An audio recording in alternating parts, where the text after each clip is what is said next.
Hello दोस्तों, स्वागत है आप सबका अपने यूट्यूब चैनल मैथ्स माध्यम में। आई होप आप सब अच्छे होंगे। तो मैं शुरू करता हूँ अपना एडवांस मैथ का क्लास। तो आप सबके लिए मैं आज एडवांस मैथ की तीसरी क्लास ले रहा हूँ।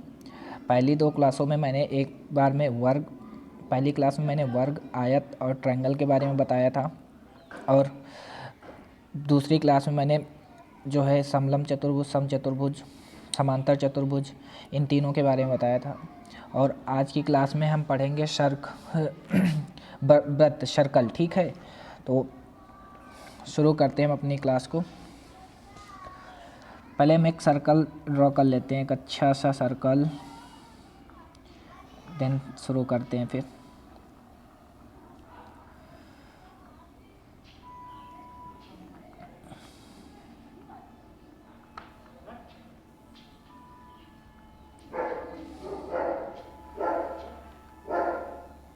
सॉरी गाइस,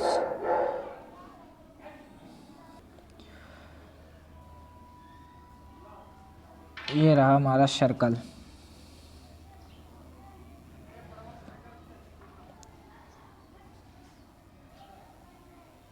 ये रहा हमारा सर्कल।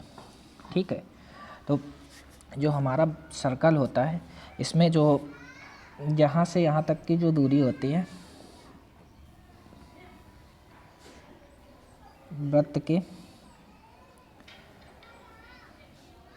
यहाँ से यहाँ तक की जो दूरी होती है, ये होती है हमारा व्यास। ये होता है व्यास हमारा। ठीक है, इसको हम डी से डिनोट करते हैं।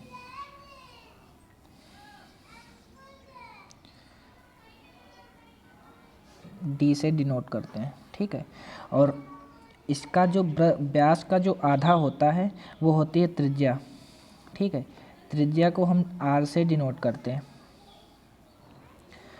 तो त्रिज्या जो होती है वो व्यास का आधा होती है, यानी डी का आधा होती है। ठीक है दोस्तों, तो हम इसको नेक्स्ट पेज पे बता देते हैं। जो सर्कल का क्षेत्रफल होता है, यानी वृत्त का जो क्षेत्रफल होता है, वो होता है पाई आर स्क्वायर। ठीक है, ये होता है पाई आर स्क्वायर। और इसकी जो परिधि होती है, यानी परिमाप, ठीक, परिधि जो होती है वो होती है 2 पाई are.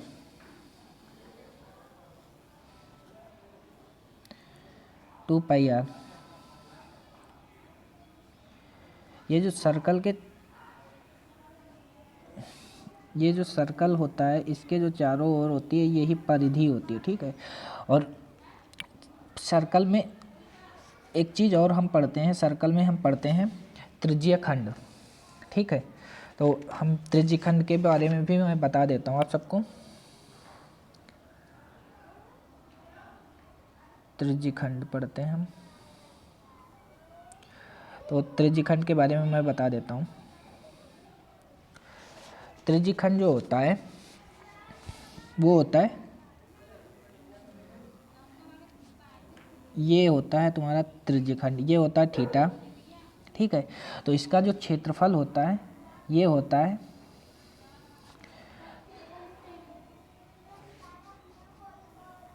Pi r square theta upon 360 degree. ठीक है, और इसके जो ये वाली चाप होती है, इसकी लंबाई होती है, चाप की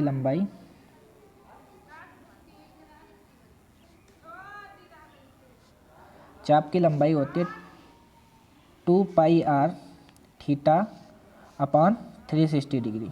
ठीक है, ये जो फार्मूले होते हैं ना, ये हमारे जो होते हैं यूनिवर्सल फार्मूले हैं। ठीक है, इसी से हम वृत्त का जो है क्षेत्रफल और परिधि निकाल सकते हैं। अगर हम थीटा की वैल्यू हम 360 रख देंगे तो 360 से 360 कट जाएगा, क्योंकि वृत्त जो होता है वो 360 डिग्री के एंगल पे ही बना होता है। तो अगर 360 रख देंगे तो ये जो 360 डिग्री मान रख देंगे थीटा का तो 360 से 360 कट जाएगा, तो क्षेत्रफल पाई आर स्क्वायर वो जो कि वृत्त के क्षेत्रफल के ही बराबर होता है। और इसी तरह परिधि निकालने के लिए जो चाप की लंबाई है वहाँ पर भी अगर हम थीटा की वैल्यू 360 रख देते हैं तो 2 पाई आर वृत्त की हमारी जो परिधि है वो निकल के आ जाती है।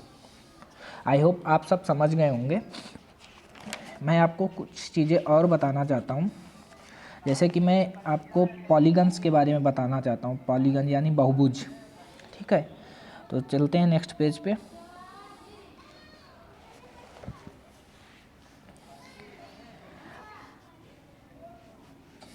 पॉलीगन,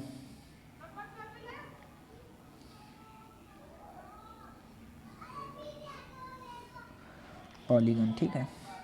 इसमें जो पॉलीगन होता है इसमें हम नंबर ऑफ डायगोनल्स यानी विकर्ण ज्ञात करने के लिए जो फार्मूला का यूज करते हैं, यानी विकर्ण की संख्या ज्ञात करने के लिए जो फार्मूला ज्ञात कर होता है वो होता है विकर्णों की संख्या निकालने के लिए वो होता है n-3 अपॉन 2। इससे हम विकर्ण ज्ञात कर सकते हैं। ठीक है, और दूसरा जो होता है इसका दूसरा फार्मूला ये होता है कि जो सम ऑफ इंटीरियर एंगल होता है, मतलब आंतरिक कोणों का जो योग होता है, ठीक है, वो होता है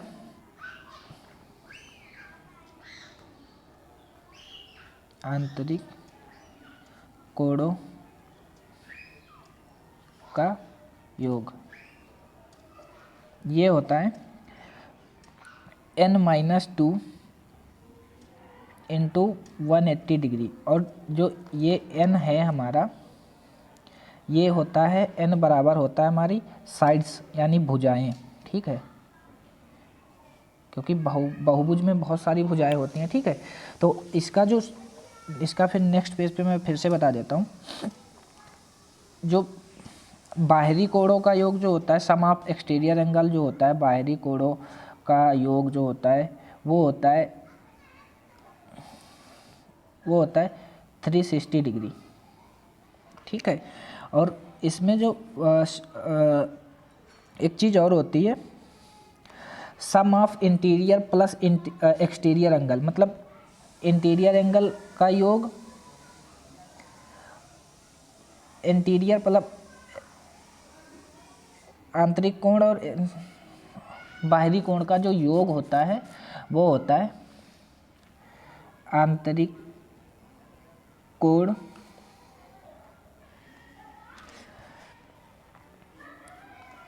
प्लस बाहरी कोणों का जो योग होता है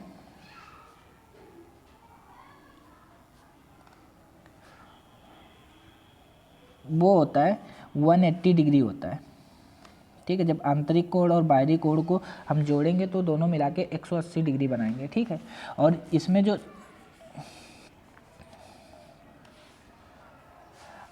ईच इंटीरियर एंगल मतलब प्रत्येक आंतरिक कोण जो होता है, प्रत्येक आंतरिक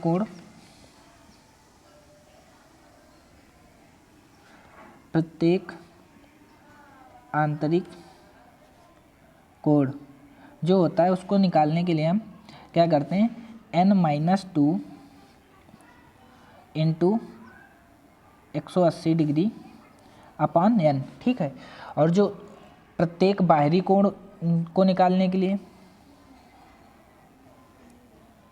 प्रत्येक बाहरी कोण वो होता है हमारा 360/n। ठीक है, और n जो होता है वो भुजाओं की संख्या होती है। ठीक है, तो यही होता है हमारा पॉलीगन, और मैंने वृत्त के बारे में बता ही दिया है, और उसका जो त्रिज्यखंड होता है और उसके बारे में बता दिया, और जो अर्धवृत्त होता है वो सेम टू सेम वृत्त के एज इट इज़ होता है। उसकी परिधि जो होती है 2 पाई आर ही होती है, उसका क्षेत्रफल भी जो होता है वो पाई आर स्क्वायर होता है, तो उसमें कुछ खास बताने की ज़रूरत नहीं है। ठीक है, और मैं आप सबसे माफ़ी चाहता हूँ कि मैंने जो आज कंटेंट लिया है वो केवल मैंने वृत्त के क्वेश्चन ही लिए हैं। ठीक है, तो मैं एक दिन मिसलेनियस क्वेश्चन करा दूंगा जिसमें हमारे पास बहुभुज के क्वेश्चन होंगे, वृत्त के भी क्वेश्चन होंगे और त्रिज्यखंड के क्वेश्चन होंगे, ठीक है। और एक दिन पूरे एडवांस मैथ जो मेंसुरेशन 2D कराया है उसका मैं पूरा रिवीजन करवा दूंगा। संडे की क्लास में मैं पूरा रिवीजन करवा दूंगा मेंसुरेशन 2D का। यहाँ क्या कहते हैं, त्रिभुज, आयत, वर्ग, समांतर चतुर्भुज, समलंब चतुर्भुज और ये वृत्त, त्रिज्यखंड, पॉलीगन्स, ठीक है।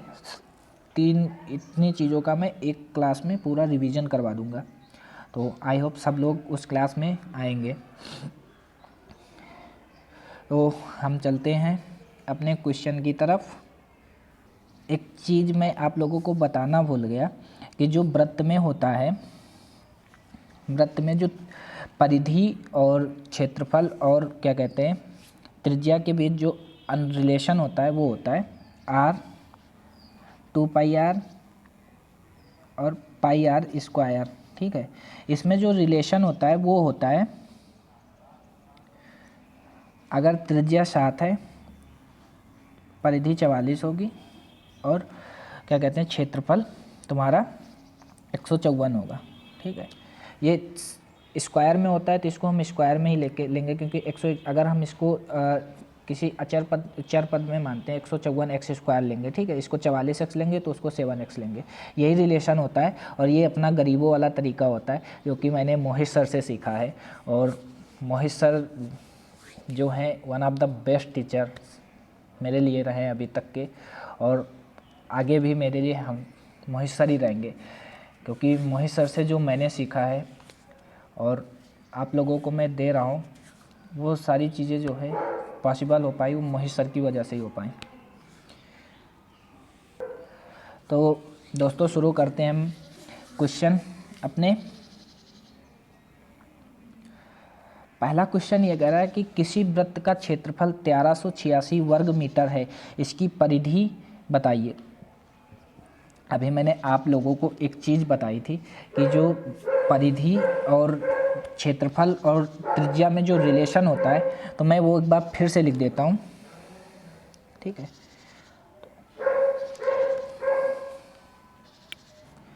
r 2πr एंड πr², ठीक। इसमें जो रिलेशन बनता है, अगर ये 7x है तो ये 44x होगा और देन ये होगा 154x²। तो हमें पता है कि 154x की हमें जो दे रखा है वह दे रखा है 154x² की वैल्यू हमें दे रखी है 1386 वर्ग मीटर। और अगर इस रिलेशन को आप हमेशा याद रखेंगे तो कभी भी कोई भी क्वेश्चन आए वर्ग से रिलेटेड तो वो चुटकियों में सॉल्व कर सकते हो आप लोग। तो ये होता है 1386 वर्ग मीटर के बराबर है। तो x² की वैल्यू जो हमें निकल के आ जाएगी वो 9 निकल के आ जाएगी, ठीक है। तो x बराबर हमारा जो हो जाएगा वो हो जाएगा 3, क्योंकि अंडर रूट करेंगे तो x बराबर 3 निकल के आ जाएगा। तो हमसे पूछा गया था परिधि बताओ, तो हम परिधि की वैल्यू हमारी जो दे रखी है 44 दे रखी है और 44x दे रखी है। तो 44x में जब x की वैल्यू हम रखेंगे 44 में x की वैल्यू रखेंगे यानी 3, यह तुम्हारा हो जाएगा 132 मीटर, मतलब 132 मीटर हो जाएगा। आई होप आप सबको ये क्वेश्चन बहुत ही अच्छे तरीके से समझ में आया होगा। चलते हैं हम अपने नेक्स्ट क्वेश्चन पे। नेक्स्ट क्वेश्चन ये कह रहा है कि 14 सेंटीमीटर त्रिज्या वाले एक वृत्त की परिधि में वृद्धि ज्ञात कीजिए यदि त्रिज्या में 7 सेंटीमीटर की वृद्धि की जाती है, ठीक है। तो अभी मैंने आपको बताया था कि जो रिलेशन होता है वो होता है त्रिज्या और परिधि में जो रिलेशन होता है वो 7 और 44x 7x 44x, ठीक, ये होता है। तो बोला क्या गया है कि अगर हम इसमें त्रिज्या पहले जो दे रखी है, त्रिज्या जो दे रखी है वो 14 दे रखी है, ठीक है। इसमें इसका 2 गुना है, ठीक है। तो जैसे ही इसका हम 2 गुना करेंगे तो ये 14 हो जाएगा, ठीक है। तो इसमें अगर हम 7 की वृद्धि करते हैं तो 21 हो जाएगा, और 7 का जो ये है तुम्हारा कितना गुना है, 3 गुना हो जाएगा, ठीक है। तो हमें जो निकालना है वृत्त की परिधि में वृद्धि कितनी हुई, ठीक है, ये पूछा है। तो जो हम इसका 44 का, पहले हम 44 का 2 गुना निकालेंगे तो हमारा निकल के आ जाएगा 88, ठीक है। और जब 44 का हम 3 गुना निकालेंगे तो ये निकल के आ जाएगा 132, ठीक है। अब बोला गया था कि वृत्त की परिधि में कितने मीटर सेंटीमीटर की वृद्धि हुई, तो हम पहले अगर वृत्त की परिधि 88 थी, अब 132 हो गई है, तो हम 132 में से 88 जब घटा देंगे तो हमारा वृत्त की परिधि में कितने सेंटीमीटर की वृद्धि वो निकल के आ जाएगी, ये 44 सेंटीमीटर निकल के आ जाएगा, और यही आंसर हो जाएगा, यानी ऑप्शन नंबर बी।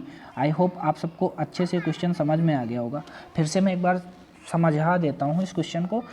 बोला गया था कि 14 सेंटीमीटर त्रिज्या वाले एक वृत्त की परिधि में वृद्धि ज्ञात कीजिए यदि त्रिज्या में 7 सेंटीमीटर की वृद्धि की जाती।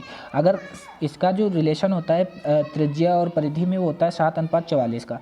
तो पहले त्रिज्या 14 सेंटीमीटर थी, यानी 7 का 2 गुना थी। अब उसमें 7 + 7 सेंटीमीटर की वृद्धि की जा रही है, तो 21 हुई, तो 7 का जो 21 है 3 गुना हो जाएगा।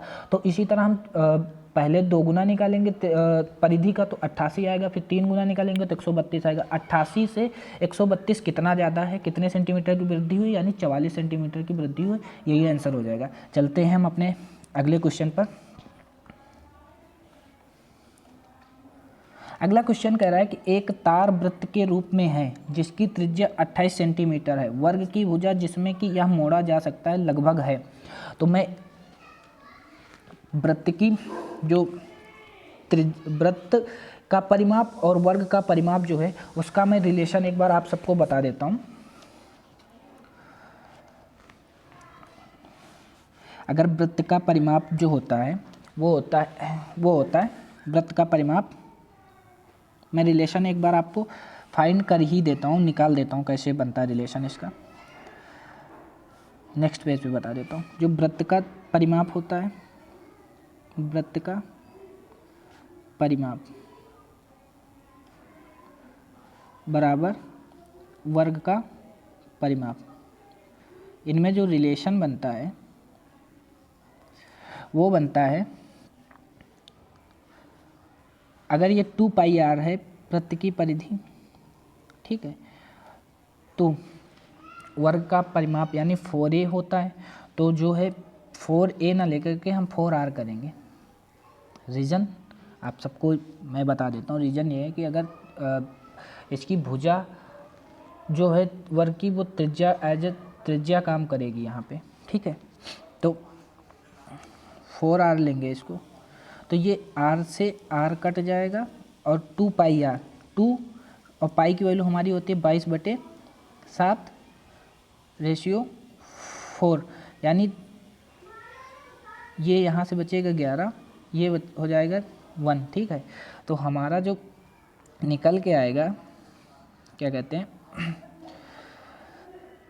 रेशियो निकल के आएगा, ये जाएगा तुम्हारा 7 उधर और 11 इधर, यानी 7:11।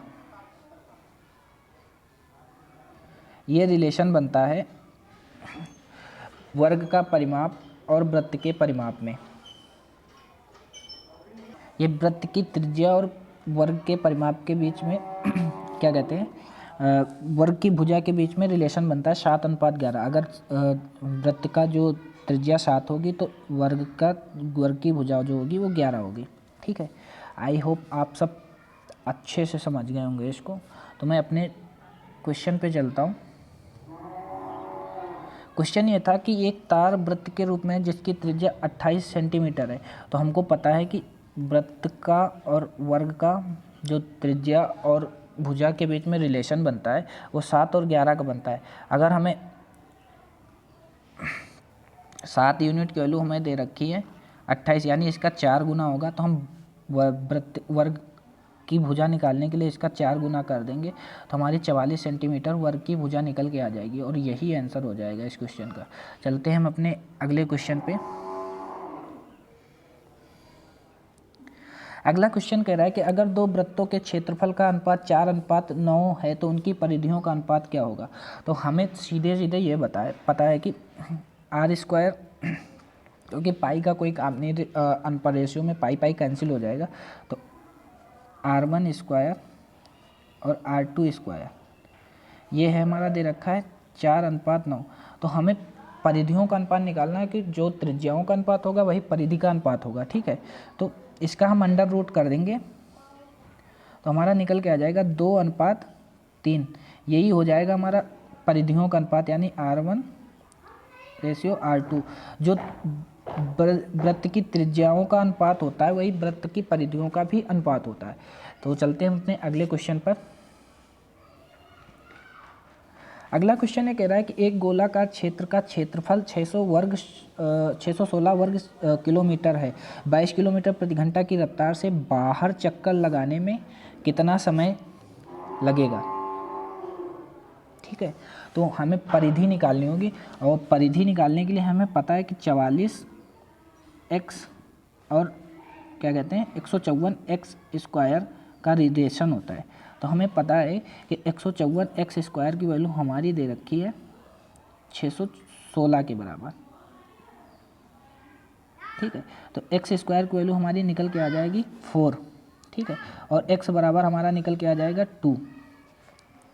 तो अब पता है कि परिधि जो होती है वो 44x होती है, तो 44 × 2 करेंगे तो हमारे 88 निकल के आ जाएगा। क्वेश्चन में ये बोला गया था कि 22 किलोमीटर प्रति घंटा की रफ्तार से बाहर चक्कर लगाने में कितना समय लगेगा। तो ये 88 किलोमीटर है, तो 88 किलोमीटर की दूरी को तय करने में हम 22 किलोमीटर प्रति घंटा की चाल से जाते हैं तो कितना टाइम लगेगा। तो 22 चौके 88, यानी 4 घंटे का समय लगेगा इस। चलते हैं हम अपने अगले क्वेश्चन पर। अगला क्वेश्चन ये कह रहा है कि कोई तार 35 सेंटीमीटर की त्रिज्या वाले वृत्तीय लूप के रूप में है। यदि तार को वर्ग के रूप में मोड़ा जाए तो वर्ग की प्रत्येक भुजा की लंबाई होगी, ठीक है।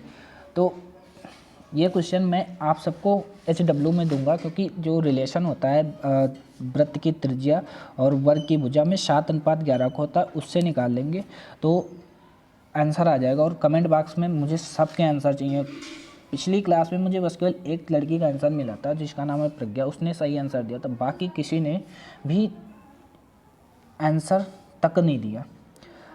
तो मैं उम्मीद करूँगा कि सब लोग आंसर ज़रूर करेंगे कमेंट बॉक्स में। चलते हैं हम अपने अगले क्वेश्चन पर।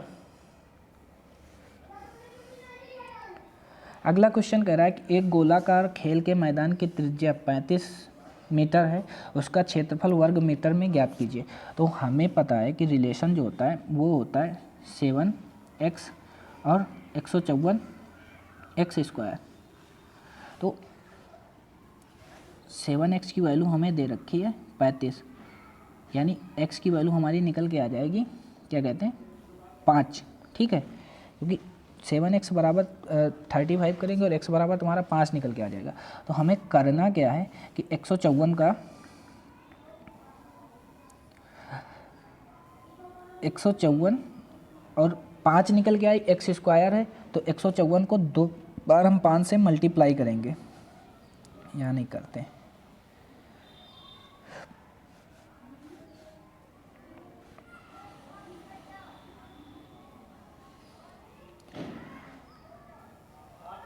तो 154 एक्स स्क्वायर की वैल्यू हमारी एक्स की वैल्यू मेरी 5 निकल गया है, तो एक्स स्क्वायर दे रखा है 5 × 5 जैसे ही करेंगे तो 25 और 25 चौके 100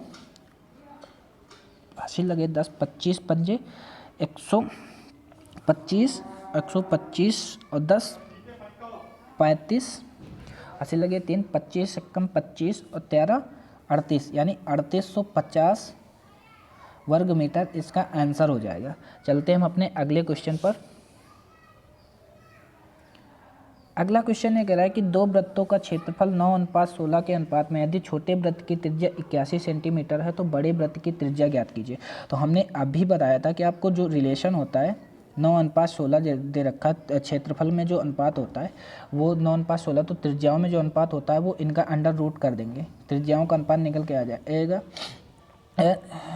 3 और 4, और 3 यूनिट की वैल्यू हमारी दे रखी है 81, तो ये इसका कितना गुना है 27 गुना है। तो हम इसका 27 गुना निकाल लेंगे तो हमारा निकल के आ जाएगा 108 सेंटीमीटर। तो दोस्तों हम अपने सेशन को यहीं तक रखते हैं। आई होप आप सबको ये सेशन बहुत पसंद आएगा। तो जो मैंने SW का आंसर क्वेश्चन दिया है उसका आंसर कमेंट बॉक्स में ज़रूर करिएगा। और मैंने जो कहा है कि जो आपके लिए पॉलीगन्स और त्रिज्यीखंड के क्वेश्चन हैं वो मैं नेक्स्ट क्लास या संडे में उसकी क्लास लूँगा, तो उसमें मिसलेनियस क्वेश्चन सारे हो जाएंगे, तो मैं अच्छे से करा दूँगा, इसकी टेंशन मत लो। और इतना इनफ है जितना मैं करा रहा हूँ GD के एग्ज़ाम के लिए, बहुत इनफ है, इससे बाहर क्वेश्चन नहीं बनेंगे एडवांस मैथ में। और मेंसुरेशन में इससे जितने भी मैंने फार्मूले कराए हैं और जितनी भी मैंने ट्रिक बताई हैं तो अब उससे बाहर क्वेश्चन नहीं बनने वाले। आई होप आप सब समझ रहे होंगे। तो इस सेशन को यहीं तक रखते हैं और कमेंट बॉक्स में अपना आंसर ज़रूर करिएगा और क्लास को शेयर करिएगा। और क्लास कैसी लगी कमेंट बॉक्स में ज़रूर बताइएगा। तो thank you all of you and bye bye, take care.